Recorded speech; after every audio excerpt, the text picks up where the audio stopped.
नन्निया जिंदाबाद नरे नन्निया है जिंदाबाद नन्ना ला ला ला ला ला ला ला धर के वर्षों चल चल भैया बोली ला। अरे छोड़ छोड़ ओहो चलते न बने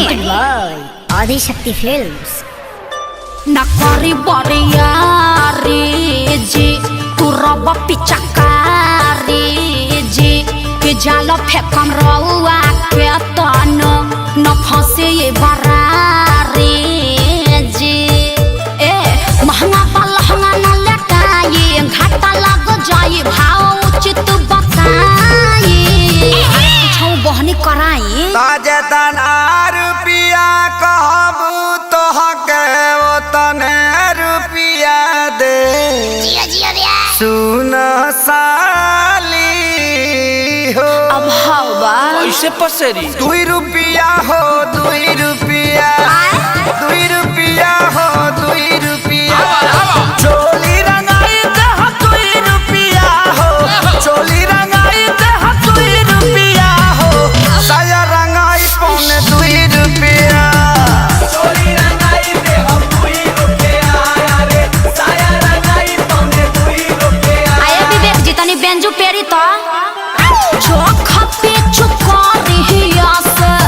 खोदी जन पतना जनवा जाइया जे जागे कि जनवा हा जाइया जे जागे तो हट दोसरा के धनवा जनवा हा जाइया जे जागे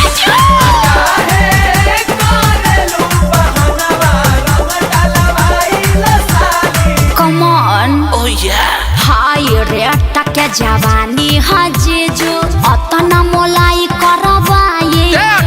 हजारा 2000 तक कुछाओ नइखे लाखों में हम बतियाए ना अरे नहीं करो ना रंग सरे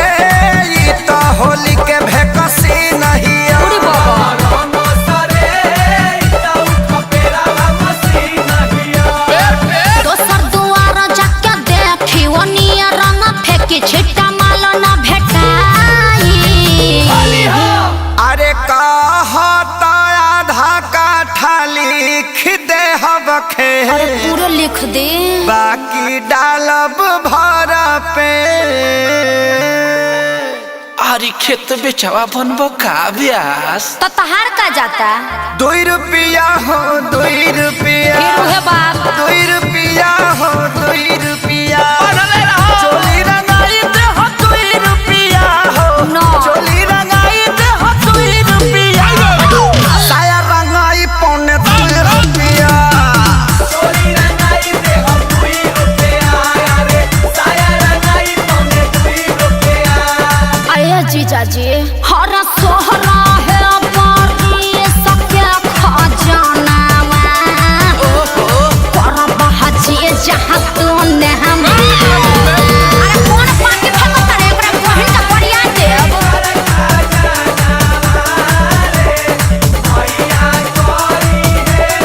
अरे कंजर के सार का हो बिना सिक के झाड़ू सुनले बानी बिगहा के बिगहा राउर जोत जोताला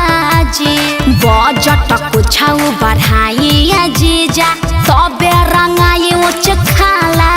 जी खाली पैसा पैसा तू कइले बारू सुन साली हमारा अभिले ना कुछ रंगवइले बारू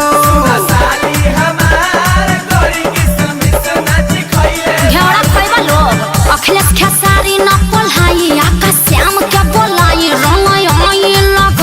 हर तबला पहुड़ लगा का मजा दिहन अरे जुगु जुगु जिया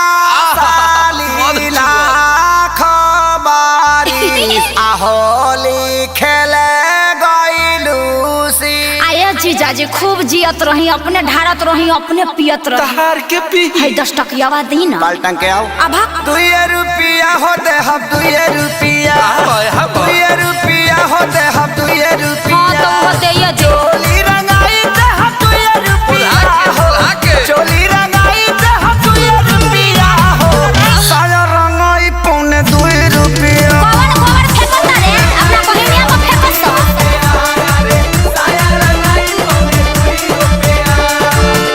लहई चरनिया चोली किन के राज कर अपना हिट मशीन जीजा जी पर नाज कर।